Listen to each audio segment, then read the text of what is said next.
നമ്മുടെ സൊസൈറ്റിയിലുള്ള ആളുകളൊക്കെ ഫേസ് ചെയ്തുകൊണ്ടിരിക്കുന്ന മെയിൻ പ്രശ്നമാണ് ഹാലിറ്റോസിസ് അല്ലെങ്കിൽ വായനാറ്റത്തിൻ്റെ ബുദ്ധിമുട്ടുകൾ. നമ്മുടെ കോൺഫിഡൻസ് റെഡ്യൂസ് ചെയ്യുന്നു, നമുക്ക് മാസ്ക് വെക്കേണ്ട അവസ്ഥകൾ ഉണ്ടാവുന്നു, ഒരാളുകളോട് സംസാരിക്കുമ്പോൾ നമുക്കൊരു ഡിസ്റ്റൻസ് വെക്കേണ്ട ബുദ്ധിമുട്ടുകൾ ഉണ്ടാവുന്നു. ഇതൊക്കെയാണ് മെയിനായിട്ടും നമുക്ക് മെൻ്റലായിട്ടുള്ള ഇഷ്യൂസ് അല്ലെങ്കിൽ ഈ ഒരു ബുദ്ധിമുട്ട് വന്നു കഴിഞ്ഞാൽ മാനസികമായിട്ട് നമ്മളെ ആ ഒരു ഡാമേജ് ആക്കുക അല്ലെങ്കിൽ മെൻ്റലി നമ്മളെ ഡാമേജ് ആക്കുന്ന ഇഷ്യൂസ് എന്ന് പറയുന്നത്. അപ്പം ഈ ഹാലിറ്റോസിസ് എങ്ങനെയാണ് വരുന്നത്, അതായത് അതിൻ്റെ കാരണങ്ങൾ എന്തൊക്കെയാണ്, അത് എങ്ങനെ നമുക്ക് മാനേജ് ചെയ്യാമെന്നൊന്ന് നോക്കാം. ഹായ്, ഞാൻ doctor Juhi Das, QueenB health കെയറിലെ ഹോമിയോപ്പതിക് ഫിസിഷ്യനാണ്. ഹാലിറ്റോസിസ് അഥവാ വായ്നാറ്റം, ഫസ്റ്റ് ഓഫ് ഓൾ ഇതിൻ്റെ കാരണങ്ങൾ നമുക്കൊന്ന് ഡിസ്ക്രൈബ് ചെയ്യാം. ഒന്നാമതായിട്ട് ഇതിന് 3 രീതിയിലാണ് നമ്മൾ ഇതിനെ കാരണങ്ങളാക്കി സ്റ്റേജസ് ആക്കിയിട്ട് തരംതിരിച്ചിട്ടുള്ളത്. ഒന്നാമത്തത് ഫിസിയോളജിക്കൽ, രണ്ടാമത്തത് പാത്തോളജിക്കൽ, മൂന്നാമത്തത് ഫങ്ഷണൽ.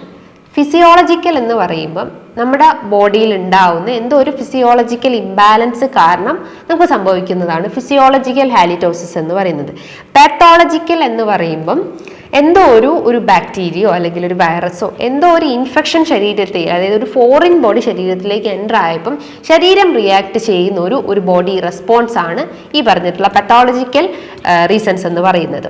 മൂന്നാമത്തേതെന്ന് പറയുന്നത് ഫങ്ഷണൽ ആണ്. എന്തോ ഒരു ഹോർമോണൽ ഇംബാലൻസോ എന്തോ ഒരു ഫങ്ഷനിങ് കൃത്യമായിട്ട് നടക്കാതെ വരുമ്പം ആ ഒരു ഫങ്ഷണൽ ഇംബാലൻസ് കാണിക്കുന്ന ഒരു എക്സ്റ്റേണൽ സൈൻ ആണ് ഈ പറഞ്ഞിട്ടുള്ള ഹാലിറ്റോസിസ് അല്ലെങ്കിൽ വായ്നാറ്റം എന്ന് പറയുന്നത്.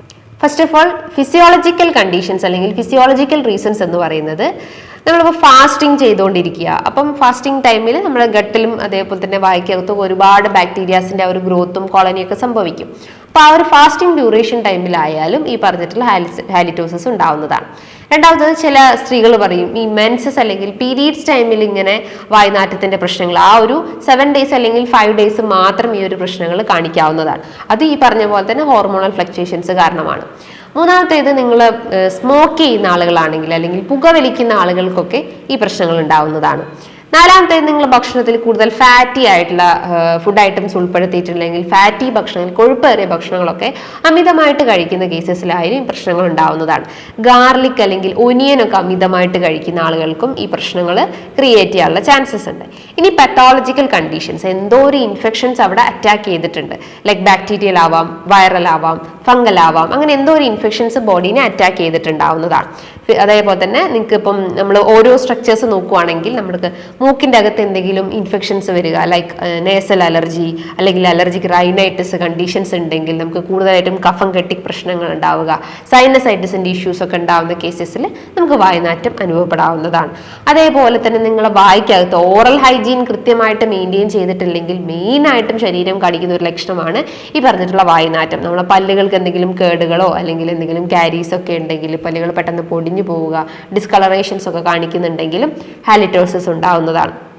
അതേപോലെ തന്നെ നമ്മുടെ നാക്കാണ് എല്ലാത്തിൻ്റെ ഒരു ഗട്ട് റിലേറ്റഡ് ഇഷ്യൂസിൻ്റെ ഒരു എക്സ്റ്റേണൽ സിമ്പൽ, അല്ലെങ്കിൽ നമ്മുടെ നാവിൻ്റെ ആ ഒരു കൺസിസ്റ്റൻസിയും അതിൻ്റെ ഹെൽത്ത് നോക്കിയിട്ടാണ് നമ്മളെ ഗട്ട് എത്രത്തോളം ഹാപ്പിയാണ് അല്ലെങ്കിൽ അത് എത്രത്തോളം ഹെൽത്തി ആണ് എന്ന് നമ്മൾ അതിലൂടെ ഒബ്സർവ് ചെയ്യുന്നത്. അപ്പം ഈ നാവിൻ്റെ അകത്ത് ഒരുപാട് വൈറ്റ് കോട്ടിങ്സ് ഒക്കെ കാണപ്പെടുന്നുണ്ടെങ്കിൽ നമ്മളെ ഗട്ടിൽ ഇഷ്യൂസ് ഉണ്ടെന്ന് മനസ്സിലാക്കാവുന്നതാണ്.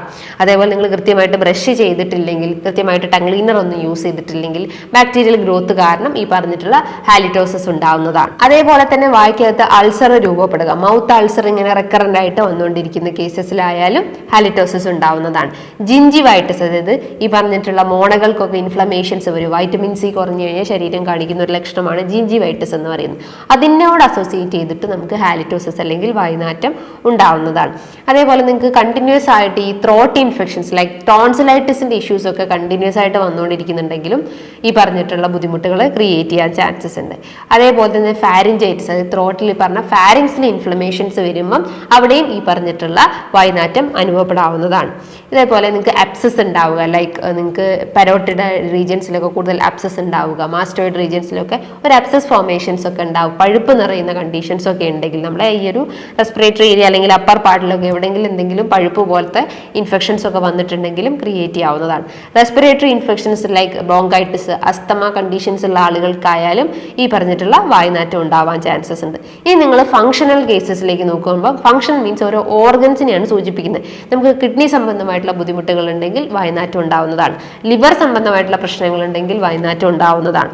നമുക്കപ്പോൾ ഡയബറ്റിസ് കണ്ടിന്യൂസ് ആയിട്ടുള്ള ആളുകൾക്കാണെങ്കിൽ അവരെ വായുനാറ്റത്തിന് അല്ലെങ്കിൽ ആ ഒരു ഹാലിഡോസിന് ഒരു അസറ്റോൺ സ്മെല്ലാണ് ഉണ്ടാവുന്നത്. കിഡ്നി അല്ലെങ്കിൽ വൃക്ക സംബന്ധമായിട്ടുള്ള ബുദ്ധിമുട്ടുള്ള ആളുകൾക്ക് യൂറിയ റിലേറ്റഡ് സ്മെല്ലായിരിക്കും, അല്ലെങ്കിൽ യൂറിയന്റെ സ്മെല്ലായിരിക്കും ഈ പറഞ്ഞിട്ടുള്ള വായുനാറ്റത്തിന്റെ ഇതിൽ കാണിക്കുന്നത്. അപ്പോൾ ഇതൊക്കെയാണ് ഇതിന്റെ മെയിൻ കാരണങ്ങൾ എന്ന് പറയുന്നത്. ഓറൽ ഹൈജീൻ കൃത്യമായിട്ട് മെയിൻറ്റെയിൻ ചെയ്തിട്ടില്ലെങ്കിൽ, അതേപോലെ ഭക്ഷണം കൃത്യമായിട്ട് ഫോളോ ചെയ്തിട്ടില്ലെങ്കിലും, ഫാസ്റ്റിംഗ് എടുക്കുന്ന ആളുകളിലും ഇൻഫെക്ഷൻസ് വന്നുകൊണ്ടിരിക്കുന്ന ആളുകൾക്കൊക്കെ വായുനാറ്റം രൂപപ്പെടാവുന്നതാണ്. ബ്രേസറ്റ്സ് യൂസ് ചെയ്യുന്ന ആളുകൾ, അതായത് അതിൻ്റെ അകത്ത് ക്ലിപ്പ് ഇട്ടുള്ള കേസസിൽ, അതേപോലെ തന്നെ വെപ്പ് വല്ലൊക്കെ യൂസ് ചെയ്യുന്ന ആളുകൾക്കായാലും ഈ പറഞ്ഞിട്ടുള്ള വായുനാറ്റത്തിൻ്റെ പ്രശ്നങ്ങൾ ഉണ്ടാവാൻ ചാൻസസ് ഉണ്ട്. അതേപോലെ തന്നെ നിങ്ങൾ കൃത്യമായിട്ടൊരു ഓറൽ ഹൈജീൻ മെയിൻറ്റെയിൻ ചെയ്തിട്ടില്ലെങ്കിൽ, കൃത്യമായിട്ട് ബ്രഷ് ചെയ്തിട്ടില്ലെങ്കിലും ഈ പ്രശ്നങ്ങൾ ഉണ്ടാവാനുള്ള ചാൻസസ് വളരെ കൂടുതലാണ്. ഗട്ട് റിലേറ്റഡ് ഇഷ്യൂസ് എന്തെങ്കിലും ഉണ്ടെങ്കിൽ, അതായത് നിങ്ങൾക്കിപ്പം ഗ്യാസ് ട്രബിൾ കംപ്ലയിൻസോ അല്ലെങ്കിൽ മലബന്ധത്തിൻ്റെ ബുദ്ധിമുട്ടുകളോ അങ്ങനെ എന്തെങ്കിലും ദഹന സംബന്ധമായിട്ടുള്ള ബുദ്ധിമുട്ടുകളൊക്കെ ഉണ്ടെങ്കിലും ഈ പറഞ്ഞിട്ടുള്ള പ്രശ്നങ്ങൾ ക്രിയേറ്റ് ചെയ്യാനുള്ള ചാൻസസ് ഉണ്ട്. അപ്പോൾ ഇതിനെ നമുക്ക് എങ്ങനെ മാനേജ് ചെയ്യാം, അല്ലെങ്കിൽ ഇതിൻ്റെ ആ ഒരു ബുദ്ധിമുട്ടുകളെ നമുക്ക് എങ്ങനെ മാനേജ് ചെയ്യാം, എന്താണോ അതിൻ്റെ റൂട്ട് കോസ്, നിങ്ങൾക്ക് എന്തെങ്കിലും അസുഖത്തിൻ്റെ ഭാഗമായിട്ടുള്ള പ്രശ്നങ്ങൾ ലൈക്ക് ഡയബറ്റിസോ ഫാറ്റി ലിവറോ അങ്ങനെ എന്തെങ്കിലും അസുഖത്തിൻ്റെ ഭാഗമായിട്ടാണെങ്കിൽ അതാദ്യം കൃത്യമായിട്ടുള്ള ട്രീറ്റ്മെൻറ്റ് എടുക്കാൻ ശ്രമിക്കാം. അതായത് 70% അതിന് എന്തെങ്കിലും ഒരു റൂട്ട് കോസ് ഉണ്ടാവും. അപ്പോൾ ആദ്യം നമ്മൾ ആ റൂട്ട് കോസ് ക്ലിയർ ഔട്ട് ചെയ്യാൻ ശ്രമിക്കുക. അതേപോലെ നിങ്ങൾ ഓറൽ ഹൈജീൻ കൃത്യമായിട്ട് മെയിൻറ്റെയിൻ ചെയ്യാൻ ശ്രമിക്കുക. ഒരു ദിവസത്തിൽ 2 നേരമായിട്ട് കൃത്യമായിട്ട് ബ്രഷ് ചെയ്യാൻ ശ്രമിക്കുക. അതേപോലെ തന്നെ നിങ്ങൾ യൂസ് ചെയ്യുന്ന ടൂത്ത് ബ്രഷസ് ആയാലും ഭയങ്കര ഹാർഡായിട്ടുള്ള ടൂത്ത് ബ്രഷസ് ഒക്കെ യൂസ് ചെയ്യാതിരിക്കുക. കുറച്ചുകൂടി സോഫ്റ്റ് ആയിട്ടുള്ളത് തന്നെ യൂസ് ചെയ്യാൻ ശ്രമിക്കുക. എവറി 6 മന്ത് കൂടുമ്പോൾ ടൂത്ത് ബ്രഷസ് ഒക്കെ ചേഞ്ച് ചെയ്യുക, ടങ് ക്ലീനറൊക്കെ ചേഞ്ച് ചെയ്യാൻ ശ്രമിക്കുക. അതേപോലെ തന്നെ ഗട്ട് റിലേറ്റഡ് ഇഷ്യൂസ് ഉള്ള ആളുകളാണെങ്കിൽ അത്യാവശ്യം ദഹനം ഇമ്പ്രൂവ് ചെയ്യുന്ന ഭക്ഷണങ്ങൾ കഴിക്കാൻ ശ്രമിക്കുക. ഓയിലി ഫുഡ് കുറയ്ക്കുക, സ്പൈസി ഫുഡൊക്കെ പരമാവധി കുറയ്ക്കുക. ജിഞ്ചർ, അതേപോലെ തന്നെ നിങ്ങളുടെ ഭക്ഷണത്തിൽ സിനമണൊക്കെ നല്ലപോലെ ഉൾപ്പെടുത്താവുന്നതാണ്. അത് നമ്മുടെ ദഹനം കുറച്ചൊന്ന് ഇമ്പ്രൂവ് ചെയ്യുകയും ഈ പറഞ്ഞിട്ടുള്ള വായുനാറ്റത്തിൻ്റെ പ്രശ്നങ്ങൾ കുറച്ചെടുക്കാവുന്നതാണ്. അതേപോലെ നിങ്ങളുടെ ഭക്ഷണത്തിൽ ഫ്രൂട്ട്സ് ഉൾപ്പെടുത്താവുന്നതാണ്. ആപ്പിള്, ക്യാരറ്റ്, പേരക്ക, അതേപോലെ തന്നെ മൊസമ്പിയൊക്കെ നല്ലപോലെ ഉൾപ്പെടുത്തി കഴിഞ്ഞാൽ ദഹനം കുറച്ചൊന്ന് ഇമ്പ്രൂവ് ആവുകയും ഈ പറഞ്ഞിട്ടുള്ള വായുനാറ്റത്തിൻ്റെ പ്രശ്നങ്ങൾ കുറച്ചെടുക്കാവുന്നതാണ്.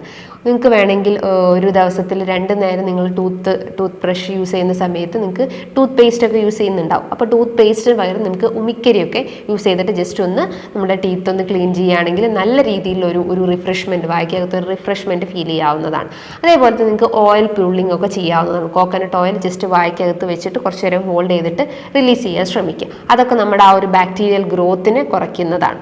അതേപോലെ അത്യാവശ്യം ഭക്ഷണത്തിൽ സ്പൈസി ആയിട്ടുള്ള ഭക്ഷണങ്ങളൊക്കെ കുറയ്ക്കുക, ഓയിലി ഭക്ഷണങ്ങൾ കുറയ്ക്കുക, ലീഫി വെജിറ്റബിൾസ് നല്ലപോലെ ഉൾപ്പെടുത്താവുന്നതാണ്. ആൻറ്റി ഇൻഫ്ലമേറ്ററി ഭക്ഷണങ്ങളൊക്കെ നല്ലപോലെ ഭക്ഷണത്തിൽ ഉൾപ്പെടുത്താവുന്നതാണ്. അതേപോലെ തന്നെ സാൾട്ട് വാട്ടർ വെച്ചിട്ട് നന്നായിട്ട് വായ ഗാർഗിൾ ചെയ്യാൻ ശ്രമിക്കുക. എന്തെങ്കിലും ടോൺസിലൈറ്റിസോ ഫാരിഞ്ചൈറ്റിസ് പോലത്തെ ഇൻഫ്ലമേഷൻസ്, നമ്മുടെ ത്രോട്ടിനൊക്കെ ഇൻഫെക്ഷൻസ് ഒക്കെ ഉണ്ടെങ്കിൽ ആ ഇൻഫ്ലമേഷൻസ് കുറയ്ക്കാൻ വേണ്ടിയിട്ട് ഈ പറഞ്ഞിട്ടുള്ള ഗാർഗിളിംഗ് മെത്തേഡ്സ് ഒക്കെ ഫോളോ ചെയ്യാൻ ശ്രമിക്കുക. ഇനി ഇതുമായി ബന്ധപ്പെട്ട് നിങ്ങൾക്ക് എന്തെങ്കിലും ഡൗട്ട്സ് ഒക്കെ ഉണ്ടെങ്കിൽ താഴെ കാണുന്ന നമ്പറിൽ കോൺടാക്ട് ചെയ്യാവുന്നതാണ്. നല്ലൊരു ഹെൽത്ത് ടോപ്പിക്കുമായി വീണ്ടും കാണാം. Thank you.